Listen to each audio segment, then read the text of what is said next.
자, 목사 우상화, 설교 우상화 어떻게 빌드업 되는가? 우리 베드로후서 2장 1절부터 3절까지 같이 읽어보도록 하겠습니다. 시작. 그러나 백성 가운데 또한 거짓 선지자들이 일어났나니 이와 같이 너희 중에도 거짓 선생들이 있으리라. 그들을 멸망하게 할 이단을 끄겨들여 자기들의 사신 주를 부인하고 임박한 멸망을 스스로 취하는 자들이라. 여럿이 그들의 호색하는 것을 따르리니 이로 말미암아 진리의 도가 비방을 받을 것이요 그들이 탐심으로써 지어낸 말을 가지고 너희로 이득을 삼으니 그들의 심판은 옛적부터 지체하지 아니하며 그들의 멸망은 잠들지 아니하느니라. 아멘. 그래서 과거에도 이제 우리 어렸을 때 있죠. 교회에서 수련회 하고 뭐 하면은 교회 사무실에서 근무하는 권사님이 자기 딸 20살 21살 된 딸한테 꼭 하는 말이 있었어요. 목사도 남자야. 가서 그 말을 왜 했겠어요? 교회 사무실에서 일을 하니까 얼마나 많은 꼴을 받겠어요. 그러니까 조심해 너. 수련회면 가서 뭐 1박 2일, 2박 3일 자고 오는 거잖아요. 목사도 남자야. 그렇게 말을 한단 말이에요. 자, 그러니 이게 특정 어느 단체나 교회만의 이야기는 아닙니다. 자, 성경을 통해 예언 성취된 하나님의 말씀. 이단의 특징 중 80~90%는 목사의 말이 곧 하나님의 말씀이라 하면서 목사의 말과 하나님의 말씀을 동일시한다는 것입니다. 그럼 어떻게 그렇게 가능하냐? 신천지를 비롯한 계시록 이단들, 또 많은 이단들, 신천지가 대표적이긴 하지만은 이단들이 다 똑같아요. 옛 언약은 예수님의 초림으로 성취되었고 새 언약은 예수님의 재림으로 성취된다. 이렇게 이제 속입니다. 신천지에서 이렇게 속입니다. 그리고 일반 그 교회에서도 이렇게 은근히 언약 성취된다 이렇게 말한단 말이에요. 틀린 말이 아니란 말이에요. 그리고 예수님은 이미 성령으로 재림했다고 거짓말을 하면서 이만희 등등 특정 교주에게 그 성령의 계시의 영이 임하였다 이렇게 거짓말을 하는 거예요. 그러면 어떻게 되냐? 교주의 말씀, 교주의 설교가 곧 성취될 언약의 말씀이다. 이 등식이 성립이 되면서 그렇게 사기를 치는 것입니다. 과거에도 우리가 그런 소리 많이 들어봤죠? 레마를 붙잡아라. 설교에서 레마를 붙잡아. 강단 말씀, 강단의 언약에서 레마를 붙잡으면 그게 성취된다. 그렇게 이제 표현을 한단 말이에요. 이 목사의 말이 성취된다. 이 거짓 교리가 왜 설득력을 갖게 되었냐 하면 말씀이 성취된다라는 표현을 직접적으로 사용했기 때문에 그렇습니다. 하나님의 말씀은 영원 불변하며 오류가 없고 살아 역사하며 반드시 성취된다라는 표현을 쓸 때에 아니다 그거 아니다 라고 반박할 기독교인은 한 명도 없을 것입니다. 왜냐하면 구약이 오실 예수님을 예표했고 신약은 예수님이 다시 오시겠다고 재림을 약속하셨기 때문에 신약에서는 오늘날의 성도들은 재림 심판 또 새하늘 새땅 이런 종말에 관한 약속이 도래하기에 될 것을 우리는 기다리고 있고 그래서 말씀 성취, 언약 성취가 있다라고 믿고 우리는 그걸 기다리고 있는 사람들이에요. 천국을 기다리고 있는 사람. 그러니까 언약이 성취된다고 맞는 말이죠. 말씀 성취된다. 맞죠? 예수님이 그렇게 재림을 약속하셨으니까. 이 세상의 종말과 새하늘 새땅 천국을 약속하셨으니까 우리는 그걸 붙들고 그래도 의롭게 살자, 거룩하게 살자, 하나님 보시기에 합당하며 죄짓지 말고 그리고 한 명이라도 더 구원받을 수 있도록 지옥에 떨어지지 않도록 이렇게 왜 그렇게 사나요? 그 약속을 믿고 있기 때문에 그렇게 살고 있는 거란 말이에요. 그런데 이단의 거짓 교사들은 말씀이 성취된다 라는 표현을 가지고 사기를 치는데 어떻게 빌드업 하느냐. 1번 하나님의 말씀은 성취된다. 그거 맞아요. 근데 2번 강단은 이제 설교를 말하는 거예요. 강단에서 선포되는 말씀이 곧 성취될 언약의 말씀이다. 이렇게 말해버려요. 근데 어느 정도 이게 설득력이 있어요. 왜냐하면 목사가 하는 말도 하나님의 말씀이다라고 할 수 있거든요. 근데 이제 3번 어떻게 되냐. 목사의 설교는 하나님의 말씀이며 성취될 언약의 말씀이다 라고 이제 빌드업을 하는 것입니다. 이렇게 하면서 이단 교주는 이제 하나님이 되는 것입니다. 그래서 생각해보세요. 설교 우상화가 곧 목사를 우상으로 만드는 방법이에요. 근데 과연 목사의 설교가 성취될 언약의 말씀인가요? 이단 교사들은 자신의 설교가 하나님의 말씀인 것처럼 속여서 성도들을 세뇌하고 설교 우상화를 그렇게 완성을 시켜버리는 것입니다. 성취될 언약을 선포하는 자는 절대 권위적인 위치와 절대적인 지위를 갖게 되어 거의 하나님의 대리자 수준의 위치를 차지하게 되는 것입니다. 살아 역사하는 말씀을 선포하는 전능하고 신통한 목사는 그 후로부터는 이제 세뇌된 성도들에게는 거의 지상적 그리스도나 다름없게 되는 것입니다. 목사 본인은 자신이 그리스도라고 직접적으로 설명하지 않습니다. 그러나 자신의 설교가 성취될 언약이라고 설명해요. 왜 그렇게 설명하느냐? 자신이 성도들에게 언약의 중보자인 척, 거의 지상적 그리스도라는 역할과 위치를 확보하려는 속셈인 것입니다. 그래서 강단 말씀 잘 붙더라. 물론 열심히 잘 들어야죠. 설교 잘 들어야죠. 그런데 자기 말씀이 자기가 하나님 되는 거예요. 꼭 그러면서 인용하는 구절이 있어요. 데살로니가전서 2장 13절에 보면은 이러므로 우리가 하나님께 끊임없이 감사함은 너희가 우리에게 들은 바 하나님의 말씀을 받을 때, 그러니까 설교 말씀 들을 때에 이걸 가지고 이제 설교 말씀 받을 때 이렇게 이제 적용하는 거예요. 사람의 말로 받지 않고 목사의 말로 받지 마라 이거를 이렇게 하는 거예요. 하나님의 말씀으로 받음이니 내 말이 곧 하나님이야 이렇게 진실로 그러하도다. 이 말씀이 또한 너희 믿는 자 가운데 역사하느니라. 그래서 목사의 말이 살아 역사하는 말씀이다라고 빌드업. 근데 이 구절이 그게 지금 현 시대를 사는 우리에게 목사의 말이 성취될 하나님의 말씀이다라고 똑같이 적용할 수 있는가? 그렇지 않아요. 이거는 사도 시대에 사도들의 편지와 글을 잘 공부하고 그 가르침을 따르려고 했던 데살로니가 교회 성도들한테 칭찬을 하는 내용인데 이걸 똑같이 그럼 목사가 사도 아니에요. 목사는 사도 아니에요. 이 구절을 인용해서 자신의 설교를 하나님의 말씀으로 받으라고 가르치고 말씀 성취의 응답을 일주일 안에 누려보라 이렇게 종용을 하는데 이는 자신을 하나님으로 모시면서 살아라. 내가 바로 하나님이다. 나를 하나님은 모셔라. 이런 의미와 똑같은 것입니다. 또한 전도와 선교 세계복음화라는 2, 3, 7, 5천을 살려라 이렇게 성취될 그 세계복음화가 성취될 언약을 따라 이루어진다라고 하면서 강단 메시지 목사의 설교가 성취될 언약이며 자신의 설교를 붙들어야 한다고 종용을 하는 것입니다. 그런데 한번 생각을 해봐요. 예수님의 재림, 심판, 새하늘, 새 땅 이 종말이 이 예수님의 하신 말씀 중에 재림에 관한 것 이외에 아직 성취되지 않은 말씀이 있기 때문에 목사의 설교를 통해 예수님께서 다 이루지 못한 언약들을 성취한다는 게 말이 되는 논리일까요? 말이 아니. 예수님이 좀 하다가 급해서 화장실이 급하셔서 그런지 구름 타고 얼른 가버리셨어요. 그래서 남아있는 거는 이제 우리가 알아서 하는데 그걸 어떻게 했는지 목사의 말을 통해서 한다. 그럼 말 돼야 안 돼? 그럼 말 안 되잖아요.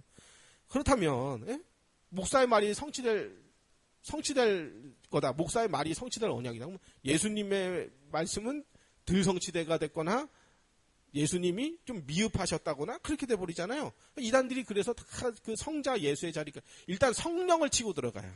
내가 성령이다. 그리고 이제 재림 예수다. 어떻게? 과거에 2000년 전에 예수님은 부족했다. 근데 내가 성령을 받았기 때문에 내가 이제 거의 동급이 된다. 이렇게 이제 빌드업을 해 가는 것입니다. 그러니까 성령부터 치고 들어가요. 그 다음에 성자를 치고 들어가요. 그 다음에 성부까지 치고 들어가거든요. 근데 보통 이제 성령까지는 많이 치고 들어가요. 이단들이. 그럼 내가 예수님이다. 그러면은 이제 그거는 안 믿거든요. 사람들이. 근데 내가 계시의 영을 받았다면 사람들이 그거는 그러니까? 말씀이 성취된다고 하니까 이제 그런가 보다 이렇게 생각을 한단 말이에요. 그러니까 그렇다면 예수님은 언약 성취를 덜 하시고 승천하신 부족한 분이신가요? 말이 안 되잖아요. 근데 어떻게 이게 그들에게 세뇌된 머릿속에 세뇌가 되어버렸느냐. 거짓 목사들은 자신을 복음 깨달은 전도자, 복음된 어떤 자기가 초월된 경지에 살고 있다고 생각을 하는 거예요. 아니, 성도들한테 그렇게 가르치는 거예요. 그리고 빛의 어떤 영적 세계에 살고 있는 것처럼 속여요. 그러니까 세계가 다르다. 나는 너희와 또 다른 세상에 살고 있다라는 뉘앙스. 무당들이 어떻게 해요? 무당이 귀신이 임하여. 그러면 그거는 인간계에 사는 사람이 아닌 거예요. 그죠? 그러니까 무당들이 어떻게 하죠? 대통령이 전보러 오든 국회의원이 전보러 오든 반말로 찍찍가면서 화내면서 혼내키잖아요. 왜 그런가요? 같은 인간 동급이 아닌 거예요. 그렇게 되는 거예요. 목사들도 그런 사람도 있어요. 반말로 계속 성도들한테 무시하고 거짓말 계속하고 너랑 나랑 다르다 이거예요 지금. 그러니까 혹시 무당이라도 만약에 전도 현장 가서 무당이라도 한번 회신시켰다거나 아픈 성도를 위해서 안수기도를 했는데 그게 병이 고쳐놓았어요. 또 뭐 전도 현장에서 뭐 귀신아 떠나가라 했는데 귀신이 진짜 떠나갔어요. 이러면 이제 그게 평생 간증거리와 무용담이 돼버립니다.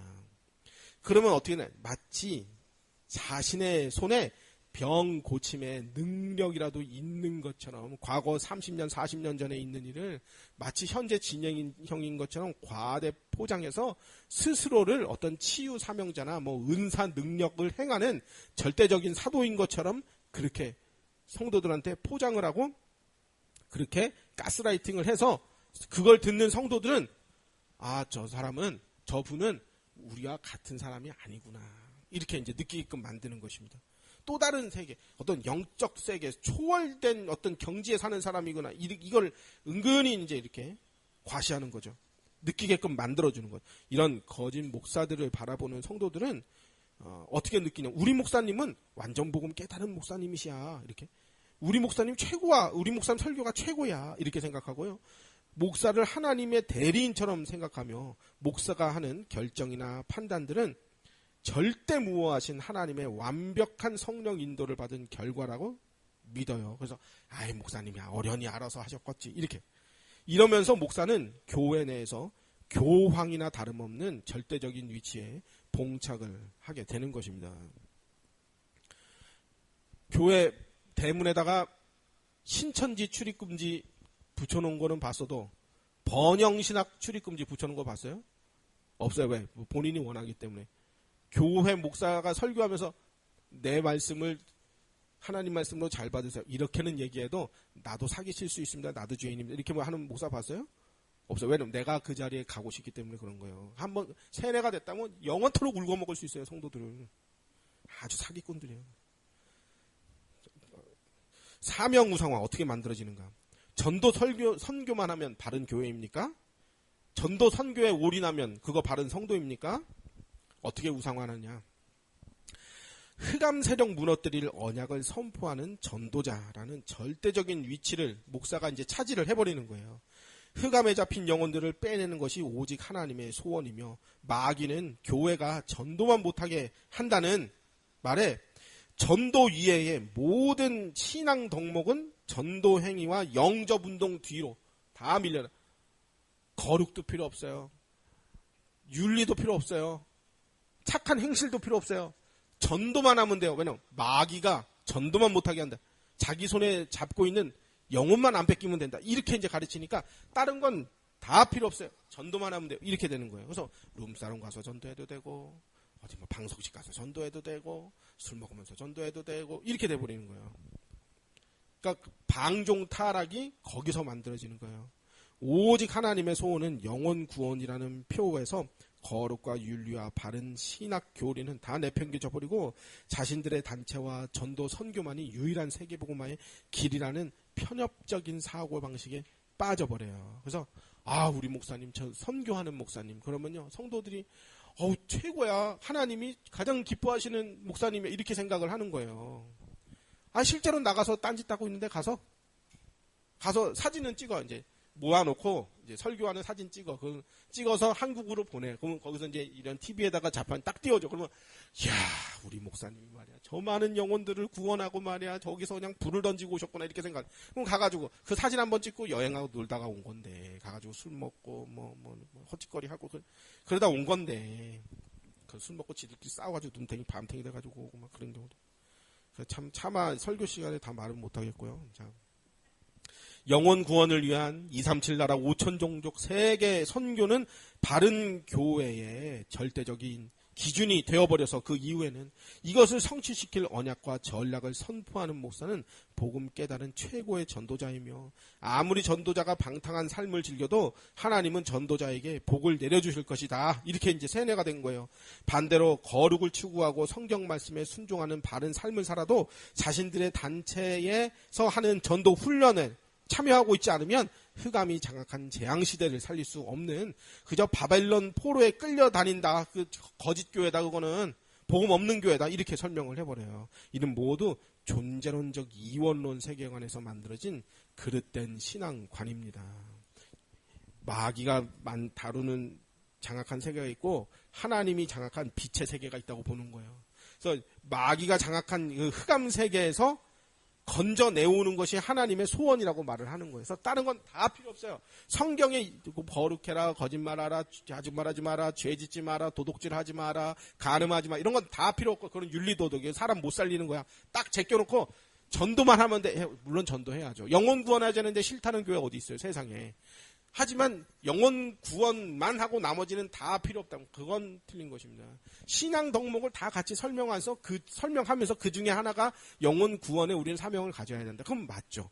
거룩을 추구하면서 영혼 구원도 해야죠. 그런데 다른 건 싹 다 제껴놓고 영혼 구원만 하면 된다. 그러면 사람 정도 거기에 세뇌되면 이제 성도들이 이제 목사님 뭐 어디 간다라면 막 대출 받아가지고 막 헌금 땡겨면 그거 가지고 딴짓하고 이제 그렇게 그리고 어떻게 해야 여기 말레이시아에 뭐가 없는데 교회가 없는데 우리가 벽돌값으로 500만 원 내놓자 그러면 또 은혜 받은 사람들이 또 돈 내놓고 그렇게 하는 거거든요. 근데 그거만 사진 찍는 거예요. 그래서 선교사하고 이제 짝짝꿍 해가지고 이렇게 하는 거죠. 자, 목사 우상화. 전도 선교하는 목사는 뭐 윤리 도덕적인 문제, 다른 건 아무 문제 안 되나요? 하나님의 소원인 영혼 구원과 전도 선교는 성취될 말씀이기 때문에 성취될 언약을 선포하는 목사는 하나님의 뜻에 가장 가까운 사람이며 전도자가 하는 모든 말에 뭔가 초월적 그 사람 하는 말은 다 어떤 영적인 의미가 있다고 생각을 해요.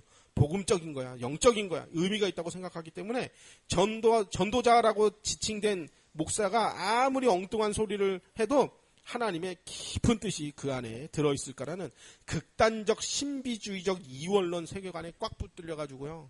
그렇게 이제 사는 거예요. 아, 하나님이 저 사람을 쓰기 때문에 저 목사가 딴소리를 해도 그거는 하나님 뜻이 있는 거야. 이렇게. 네? 말도 안 되는 그런 세계관에 잡혀 있어요. 전도자는 이미 복음이 복음된 자, 그리스도가 그리스도된 자, 그리고 되어지는 응답을 누리면서 사는 초월적 빛의 세계에 거하는 자, 라고 인식을 하게 되면서 무한한 존경과 경외하는 마음을 갖게 되면서 성도들이 이제 목사를 그렇게 보는 거예요. 겉으로 목사님에게 말은 안 해. 그리스도라고 말은 안 해. 근데 이미 준 그리스도나 교황에 가까운 존재로 인식을 하게 되는 것입니다. 이 모든 게 설교 우상화에서 시작되는 것입니다. 설교 우상화. 우리 목사님 설교가 하나님 말씀이야. 여기에서 목사 우상화까지 가는 것입니다. 마귀 꺾는 복음을 깨닫고 흑암에 잡힌 현장을 살릴 말씀을 전파하는 목사가 혹 실수나 범죄를 도둑질이나 성범죄를 일으켰어도 모른 척 넘어가 주는 것이 교회를 무너뜨리지 않는 방법이며 교회를 무너뜨리려는 마귀의 공격에서 영적으로 승리하는 방법이다. 이렇게 생각을 하는 거예요. 마귀가 우리 목사님을 이렇게 해가지고 도둑질하게 만들었는데 그거 지켜내야 돼. 그렇게 생각을 한단 말이에요. 복음 깨달은 전도자 목사가 성취될 언약을 선포하기 때문에 마귀는 전도자를 무너뜨리려고 마귀가 전도자만 무너뜨리면 된다. 이렇게 이제 각인이 된 거예요. 이거 지금 제가 성경적인 내용을 설명하고 있는 게 아니라 거짓 목사들이 이렇게 한다고 지금 얘기하는 겁니다. 마귀가 극단적 그런 마귀는 전도자만 무너뜨리면 된다라고 성도들이 가스라이팅 된 이후에는 그 다음부터 그 목사는 거짓 교사는 그 극단적 이원론 세계관 안에서 무한한 보호를 받게 됩니다. 동서고금을 막론하고 성직자의 타락은 돈과 성과 권력으로 귀결됩니다. 교회가 성장하면 자연히 공동체, 그 큰 무리들을 이끌 리더십이 당연히 요구가 되잖아요. 또 많은 성도들을 거느린 그 목사는 영향력 있는 그 안에서 절대적인 존재가 될 수밖에 없죠. 목사가 손에 쥔 그 재정적, 운영적 이런 결정권은 하나의 권력으로 작용을 해버리게 되는 것입니다. 아무리 장로교 정치를 채택한 교회라 해도 당회가 목사의 타락한 질주를 막기가 그때부터 어려워지는 것입니다. 타락한 목사는 마음만 먹으면 교회 재산을 사유화할 수 있으며 신앙을 상품화하고 자신을 존경하며 따른다는 성도들을 이용해서 충분히 돈벌이 수단으로 활용할 수도 있습니다.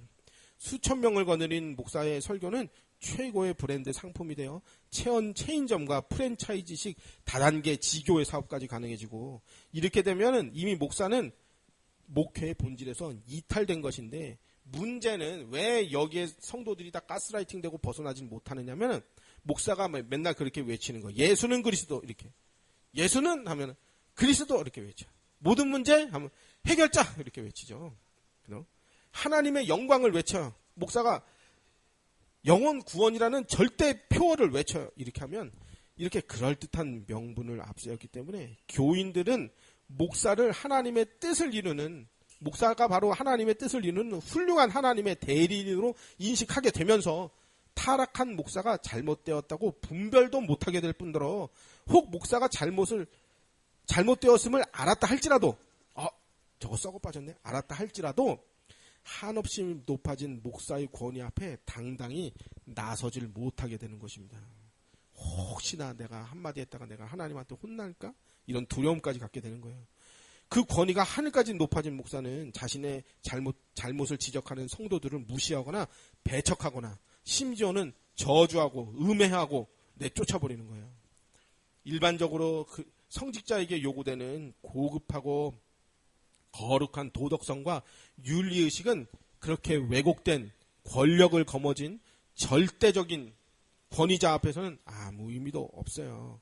목사의 타락이 발견되었을 때 복음 깨달은 전도자여 영적인 아버지 되시는 목사를 보호해야 한다고 하면서 집단적으로 피해자, 목사한테 당한 피해자의 입을 막고 은폐하려고 시도를 하는 경우가 종종 있습니다. 타락한 교회들 많이들 그래요. 특히 이단에서.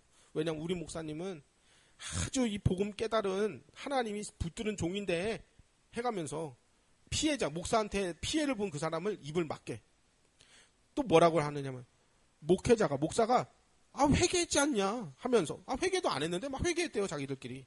하나님이 이미 용서해 주셨다면서 그 목사에게 영적인 권위를 다시 회복시켜 주는데, 그래서 회개했으니까 하십시오 이렇게 막 한단 말이에요.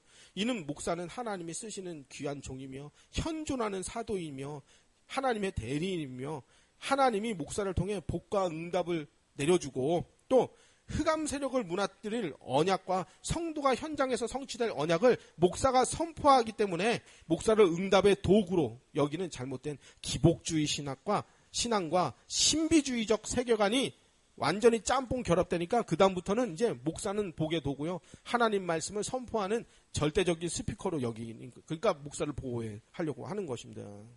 아무리 타락하고 죄를 져도. 그래서 요새 감옥 성문제 일으키고 감옥 간 목사가 이제 자기 이제 복귀를 준비하고 있대요. 근데 문제는 따르는 성도들이 있다는 거예요. 따르는 성도들. 그러니까 얼마나 불쌍해요. 성도들이 너무 불쌍해요. 거짓 목사들은 설교를 통해 이렇게 만몬신을 섬기지 말고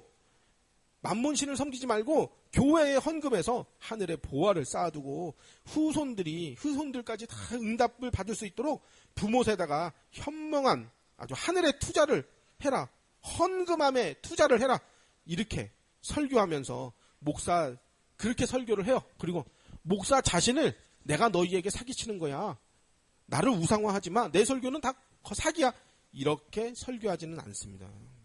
목사는 자신이 하나님께 특별히 택함받아 복음 깨달은 종, 전도자라고 스스로 그렇게 하는데, 성경의 바울 등등 사도들은 자신들이 그리스도의 종이라 표현을 할 때는 종이다 라고 할 때는 그건 노예를 의미했습니다. 그런데 지금의 주의 종들은 종이 아니에요.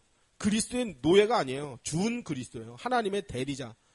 지금의 자기들이 자기 입으로 내가 주의 종인데 아니 전도자를 니들이 나한테 이렇게 해? 뭐 자기 입으로 그렇게 말을 해요. 내가 주의 종인데 이렇게 말을 해요. 이게 권위를 세우는 말이지 내가 하나님 앞에 복종된 자입니다. 그런 뜻이 아니에요. 그건 내가 하나님이다 이 말이에요. 내가 하나님의 대리자쯤 된다 이렇게 하는 거란 말이에요. 또 자주 쓰는 구절들이 있어요. 그 사람들이. 마태복음 10장 40절에 너희를 영접하는 자는 나를 영접하는 것이요. 그러니까 목사를 잘 영접해라 이 말이에요. 나를 영접하는 자는 나를 보내시는 영접하는 것이요. 그러니까 나 잘 대접하면 하나님 대접 잘하는 거다 이 말. 이걸 가지고 그렇게 이용하는 거예요. 41절 선지자의 이름으로 선지자를 영접하는 자는 선지자의 상을 받을 것이요. 그 니들 상 받고 싶어? 선지자를 잘 영접해. 잘 모셔. 나를 잘 모셔. 이렇게.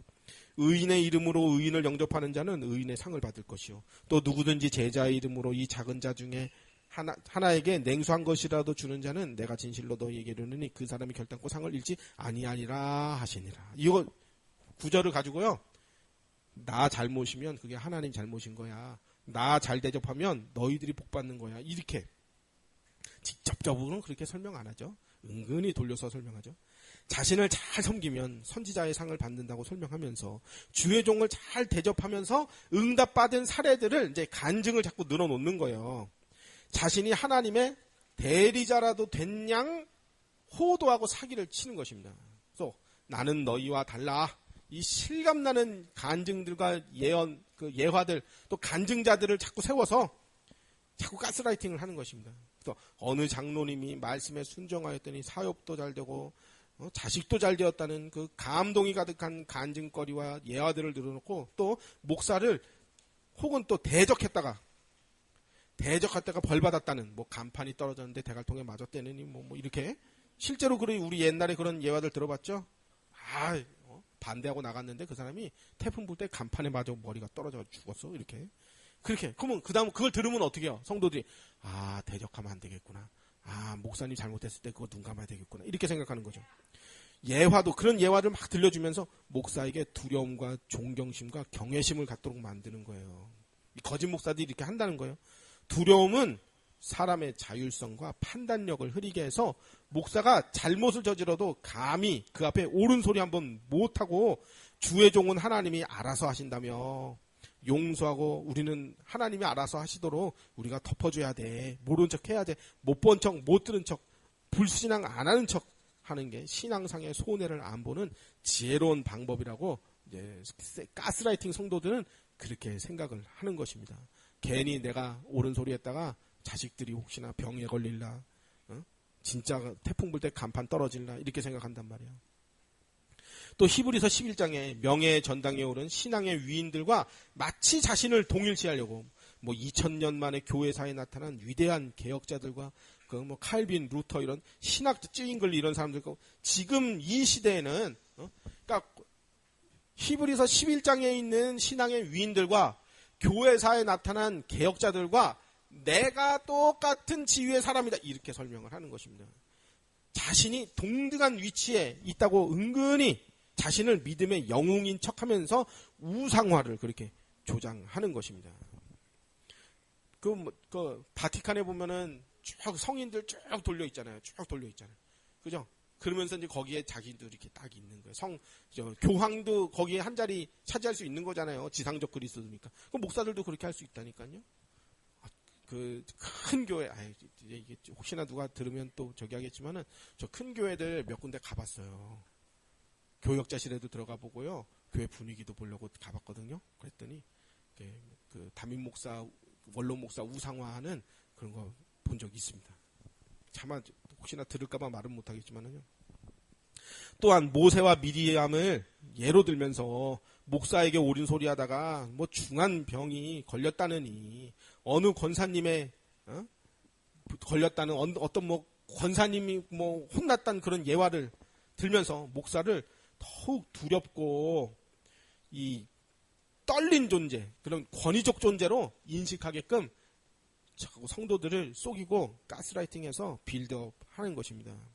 마귀에게 공격당한 교회들이 점점 변질되어 이 시대에 복음 가진 교회가 없고 복음은 다 희미해지고 마귀와 흑암이 지금 판을 치는 재앙시대에 자신만이 하나님의 완전한 복음을 회복했다느니 자신의 말은 절대적 기준이라고 성도들을 세뇌시킨 후에는, 그렇게 세뇌가 되면은 그다음부터 성도들은 목사가 어떤 말을 해도 성도들의 귀에는 하나님의 택한 받은 종인데 설마 성경을 잘못 해석했을 리가 만무하다라는 그런 미신적 신앙을 갖게 되면서 목사는 성경을 풀어서 설명해주는 하나님의 종이 아니라 성경을 자기 이득을 위해 이용해 먹는, 성경을 수종드는 자가 아니라 성경을 사용자가 돼버리는 것입니다. 그래서 이단에 빠진 성도들도요, 성경 봐요. 그러나 그걸 보고 바르게 해석을 못해요. 이유는 거짓 목사가 주입시킨 거짓 교리가 세계관을 형성했기 때문에 성경을 봐도 가르친 그대로 보이는 거예요. 그러니까 성경을 보아도 볼 수 없고 들어도 알 수 없는, 성경을 펴고 있으나 사실상 맹인에 다름없는 이단에 푹 빠진 성도들이 그렇게 만들어지는 것입니다. 이단이라고 성경 안 보나요? 더 많이 봐요. 이렇게 설교 우상화를 통해 목사 우상화가 빌드업되면 교회 내에서 목사를 공개적으로 찬양하거나 존경을 표하는 등 겉으로는 목사님 생신 축하요 한다지만은 거의 기쁨조나 다름없고 목사 신격화에 다름없는 분위기를 만드는 행사들이 진행되기도 합니다. 또한 목사의 어떤 일생, 전도 일대기 등등 목사의 출생부터 노년에까지 마치 위인전기를 보는 듯한 업적을 전시해 놓기도 합니다. 이거는 이제 목사를 노골적으로 우상화하는 거예요. 김일성, 김정은 똑같은 거죠. 목사는 교인의 대표이며 거룩한, 우리가 이제 정상적인 입장에서 목사는 교인의 대표예요. 그리고 거룩한 신앙적 우등생이에요, 목사는. 그래서 양무리의 본이 되는 역할을 해야 되는데, 이단에서는 이건 다 뒤로하고 그냥 유명 연예인처럼, 이단 목사든 그 성도들한테 유명 연예인들처럼 인식돼요. 한 번만 만나 뵙고 싶은 목사님과의 그 참 사모하는 목사님과의 미팅 장소가 바로 교회가 되어버립니다.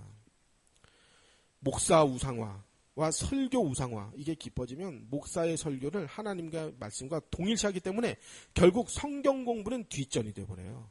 목사의 설교가 성경과 동일시되거나 목사의 설교가 성경보다 더 높아지면서 성경의 권위는 그때부터 무시돼요. 자기들도 그래요. 우리도 성경 본다 그래요. 우리도 성경 공부한다고 그래요. 근데 알고 보면 그 실상은 목사 설교예요.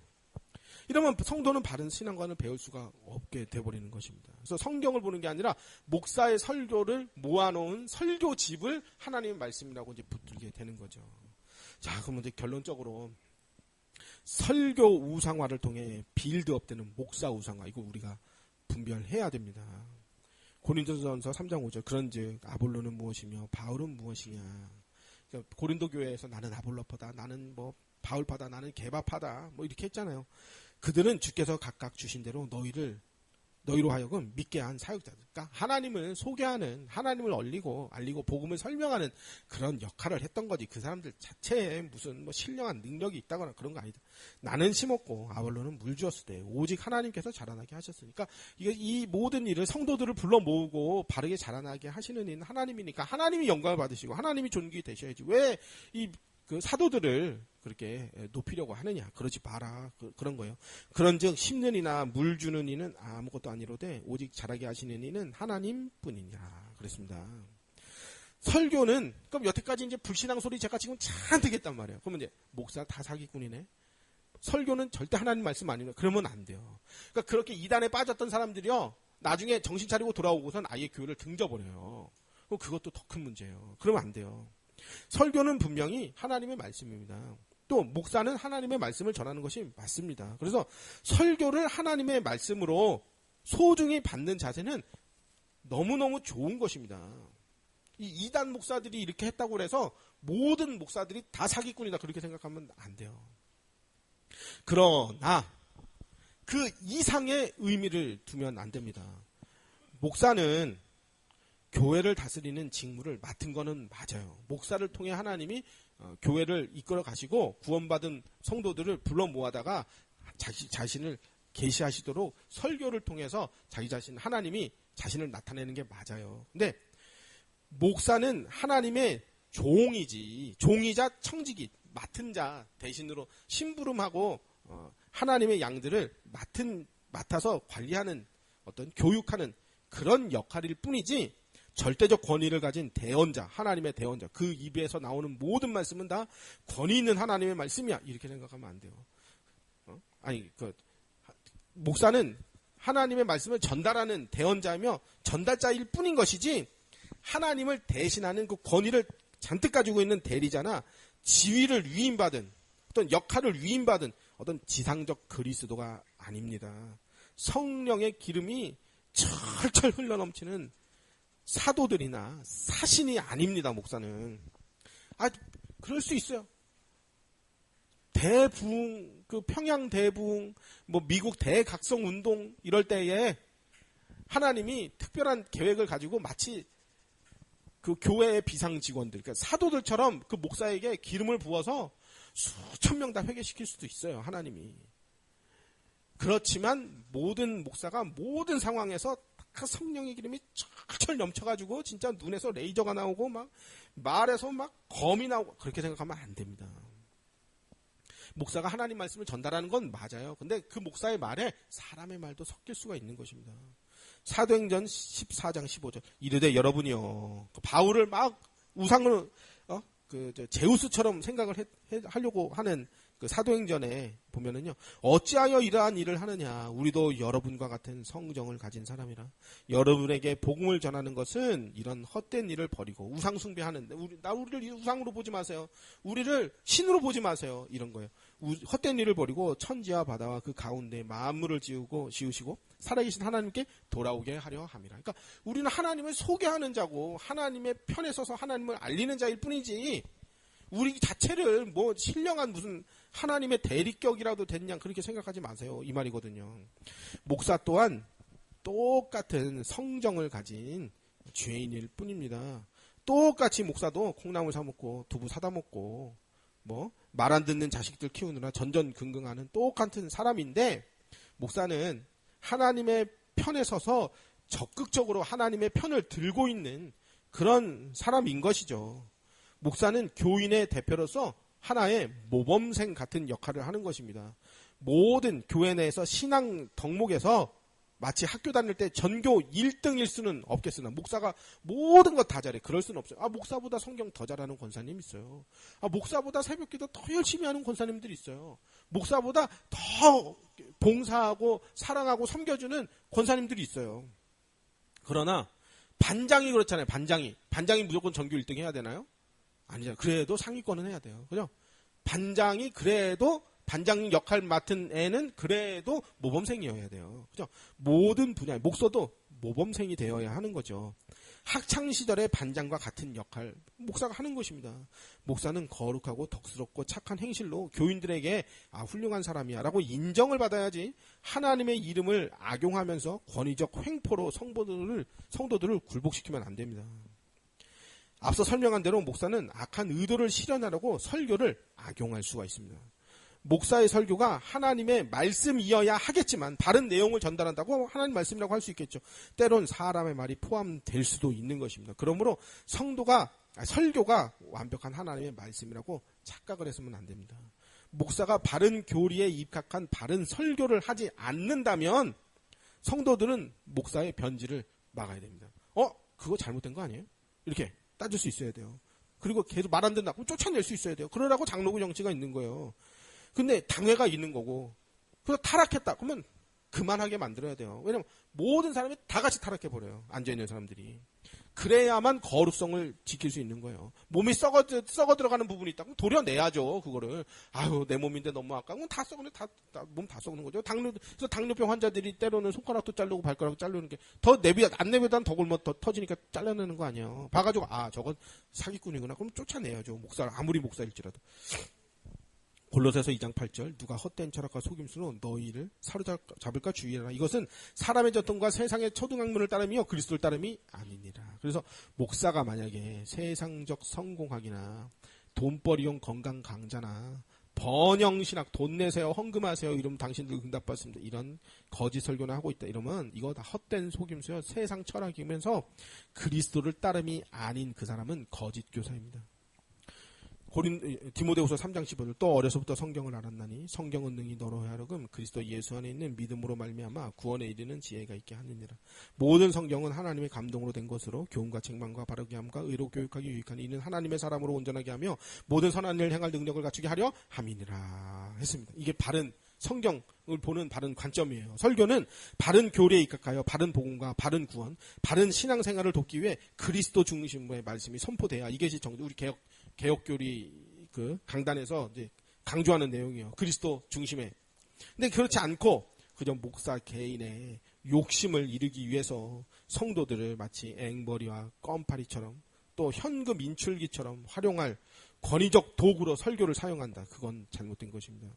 목사의 타락이나 교회의 구조적 불만을 이유로 시험 들어가지고 이제 목사의 설교와 교회라는 제도에 가치를 두지 않는 무교회주의, 형제교회 그렇게 빠지면 또 안 돼요. 그러니까 이단에서 나온 사람들이요 그런 경우들이 있어요. 자기들끼리 3, 3, 5 모여가지고요 이제 따로 영상 보고 우리는 진짜 살면서 뒤였다 진짜 우리 인생 정말 우리 이렇게 살고 싶지 않다 해가지고 어디 또 제도권에 있는 목사가 심호하는 교회 가면 또 우리 사기당할 거 아니냐 해가지고 아예 그냥 신앙생활 포기하거나 그렇다고 하나님을 포기해서는 안 된다는 건 알고 있기 때문에 하나님을 완전히 떠날 수는 없으니까 자기들끼리 모여서 설교 영상 보거나 뭐 그렇게 하는데 그것도 옳지 않아요.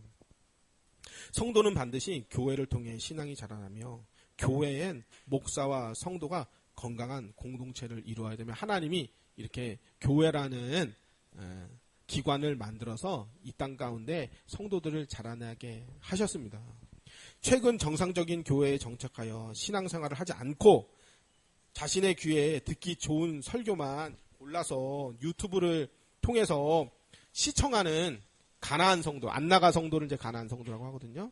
가나안 성도들이 마음에 맞는 그런 몇 명들끼리 모여서 3, 3, 5 모여 어느 특정 교회 예배를 생방송으로 보거나 과거의 거 이렇게 시청하거나 그런 모임들이 있다고 합니다. 근데 이거는 예수님이 제정하신 바른 교회가 아닙니다. 그러니까 그렇게 하시는 분들이 있으면은 그만 그런 잘못된 신앙생활은 그만하고 교회로 정상적인 교회로 다 찾아가야 됩니다. 물어봐요. 카페에다가 사람들이 한 번씩 물어봐요. 어떻게 우리 교회를 이제는 어떻게 정해야 됩니까? 한번 속았으니까 이제 조심스러울 수밖에 없잖아요. 그러면 그렇다고 또 어디를 가라 이렇게 얘기도 못해. 그리고 난 시골 구석에 있는데 서울에 어디에 무슨 교회가 있는지 어떻게 알아요?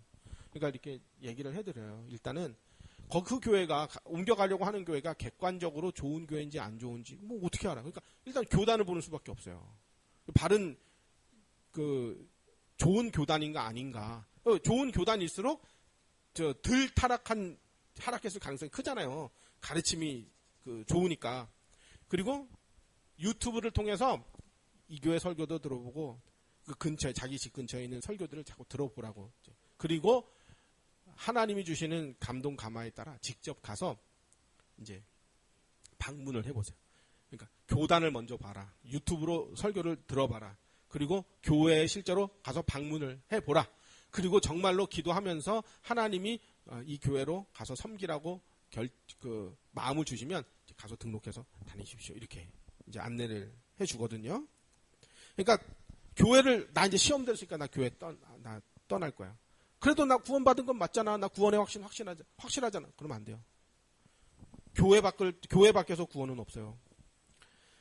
하나님은 성전에만 계시지는 않습니다. 그러나 성전에는 하나님이 반드시 계십니다. 신자는 성령이 함께 하시는 무형교회. 그러니까 내가 바로 성전이다. 그것도 맞는 말이에요. 그런 입장에서 성도 개개인에게 하나님이 함께 하십니다. 그렇다고 해서 눈에 보이는 유형교회. 이걸 이제 우리가 모이는 걸 유형교회라고 하잖아요. 유형교회와 목사가 말씀을 선포하는 현장 예배에 참석하지 않아도 된다. 이렇게 생각하면 안 돼요. 교회라는 의미는 분명 지정된 장소와 시간에 모여 예배를 드리는 공동체라는 의미가 분명히 들어 있습니다. 구원받은 성도가 일시적으로 특별한 상황이 생겨서 코로나가 전염병이 돈다든지 때로는 시험 들 수도 있죠. 그래서 온라인 예배를 드릴 수는 있겠으나 반드시 유형교회와 현장 예배의 일원이어야 합니다. 에베소서의 말씀처럼 성도는 그리스도와 유기적으로 연합된 한 몸이며 목사 또한 교회의 일원이며 성도도 교회 그리스도의 한 몸이며 한 지체이기에 성도와 목사는 뗄래야 뗄 수 없는 불가분의 관계이며 그리스도의 한 공동체 한 몸 한 지체입니다. 그러므로 목사는 예수님에게 부름받고 사명에 바르게 순종하여 거룩한 공동체를 이끌어야 합니다. 그래서 목사 잘못이에요. 성도들 지옥 갔다가 나중에 목사 책임이에요. 그래서 그렇게 생각하면 안 돼요. 내가 나만 잘 믿으면 천국 가지. 아니에요. 이 목사가 설교를 어떻게 하느냐에 따라서 어떤 말씀을 어떻게 전달하느냐에 따라서 여기 있는 사람들 다 지옥 갈 수도 있고요. 여기 있는 사람들 다 천국 갈 수도 있어요. 교회와 목사 상관없이 밖에서 영접 메시지 듣고 나 영접했는데 나 구원받았는데 그렇게 생각하면 안 돼요. 예레미야 7장 4절 너희는 이것이 여호와의 성전이라 여호와의 성전이라 여호와의 성전은 거짓말을 믿지라. 이렇게 지금 이거는 이제 예레미야 시대 때에는 이 표현이 공의를 저버린 성도들한테 이제 백성들한테 하나님이 꾸짖는 말씀이지만 지금 우리에게 생각해 보면요 헌금하라고 땡기는 목사들한테 하고 싶은 말이에요. 여호와의 성전이라 여호와의 성전 그 거짓말 나쁜 말 하지 말아. 그걸 성도들은 믿지 말아야 합니다. 유다서 4절에 보면 이는 가만히 들어온 몇몇 사람이 있는데 가만히 들어온 몇몇 사람 그들은 옛적부터 이 판결을 지옥 판결을 받기 위해 미리 기록된 자니 경건하지 아니하여 우리 하나님의 은혜를 도리어 방탕한 것으로 바꾸고 홀로 하나이신 주제 곧 우리 주 예수 그리스도를 부인하는 자니라. 그래서 거짓 교사들은 처음부터 가짜입니다. 그렇게 말해요. 사람들이 처음에는 너무 좋았는데 이게 변질됐나 봐. 처음부터 가짜였는데 나중에 드러난 거예요. 열매가 나중에 드러난 거예요. 베드로후서 2장 1절 그러나 백성 가운데 또한 거짓 선지자들이 일어났느니 이와 같이 너희 중에도 거짓 선생들이 있으리라. 그들은 멸망하게 할 이단을 가만히 끌어들여 자신들의 사신 주를 부인하고 임박할 멸망을 스스로 취하는 자들이라. 여럿이 그들이 이제 이단들의 특히 호색하는 것과 성문제가 따르리니 이로 말미암아 진리의 도가 그러니까 교회가 이제 비방을 받아요. 그런 사람들 몇 명 때문에 전부 다 그냥 싸그리 비방을 받을 것이요. 3절 그들이 탐심으로써 지어낸 말 그러니까 돈 뜯어내려고 여호와의 성전이라 여호와의 성전이라 그 거짓말 믿지 말라고요. 탐심으로 지어낸 말 돈 뜯어내려고 하는 거예요. 그러니까 돈, 성, 권력 그러니까 나이든 남자들이 성문제를 왜 자꾸 일으키느냐 하면 권력욕이 심해지면 심해질수록 성욕과 결합하여 그 권력욕, 성취욕, 정복욕, 만족욕을 여성을 통해서 여신도들을 통해서 이렇게 하려고 그래서 성문제가 일어난다고 합니다. 너희로 이득을 삼으니 그러니까 성도를 데리고 돈벌이 장사를 하는 거예요. 이득을 삼는 거예요. 그들의 심판은 옛적부터 지체하지 아니하며 그들의 멸망은 잠들지 아니하니라. 반드시 그들 아주 지옥불에 떨어져서 혼날 거다. 이제 그런 말이에요. 그러니까 절대 따라가지 마라 이 말이에요. 근데 왜 자꾸 따라가냐? 설교 우상화로 빌드업 되어 있으니까 목사가 절대적인 존재가 돼버려가지고 그냥 자꾸 따라간다는 거예요. 거짓 교사들은 처음부터 복음이었다가 나중에 변질된 게 아니라 처음엔 복음이었다가 변질된 게 아니라 처음부터 가짜였으므로 거짓 교사가 하는 모든 말들을 믿어서는 안 됩니다. 전도하자, 선교하자, 성전 짓자, 영혼 구원하자, 세계 살리자, 세계 선교하자. 성도를 호도하기 위한 거짓말이에요. 저 안상홍에서 세계 선교한다고 우리 그거 잘했다고 칭찬해 줄 건가요? 신천지에서 세계 선교한다고 잘했다고 칭찬해 줄 건가요? 저 구원파가 세계 선교한다. 그러면 그거 우리 잘했다고 칭찬해 줄 건가요? 다 가짜예요. 그거는. 거짓 교리를 배나 지옥 자식 만드는 그 거짓 나쁜 짓인 것이지 진리의 도를 전하는 게 아니란 말이에요. 하나님의 영광을 위한다. 그렇게 그럴듯한 거짓말에 절대 속아 넘어가서는 안 됩니다. 이단이 아무리 세계 선교 해봐야 거짓 교리를 전파하는 악행일 뿐입니다. 구원파도 해외 선교하고 사진 찍어서 본교회로 보내면 성도들이 잘한 줄 알고 헌금 땡기고 그렇게 하는 거예요. 하나님의 교회는 영국 엘리자베스 상을 받았다고 대문짝만하게 건물에다 붙여놓는단 말이에요. 그러나 이단의 선교는 배나 지옥 자신을 만드는 일인 것이지 영혼 구원을 할 수 있는 효력 있는 부르심이 아닙니다. 성경을 악용하는 이단의 거짓 목사들 여기서 다 빠져나와야 됩니다. 성경에 기록된 하나님의 말씀에 순종하는 삶을 통해 성령의 열매가 맺히는 진짜 그 사람이 성령의 열매 맺는 삶을 살고 있는지 아니면 성경을 이용해서 자기 합리화와 육신의 정욕과 배만 불리면서 명예욕과 정욕만 채우기 위해 성경과 그리스도를 자기의 이용하는 바알세불처럼 사용하고 있는지 우리는 그것을 분별해야 합니다. 명예와 부를 쌓아놓고 그것을 지배하려고 발버둥 치는지, 안 뺏기려고 발버둥 치는지, 지금도 돈벌이가 되니까 여태까지 그렇게 발악을 하는지 그걸 살펴보면서 분별함으로써 더 이상 이단에 빠지는 피해자가 더 이상 없도록 해야 할 것입니다.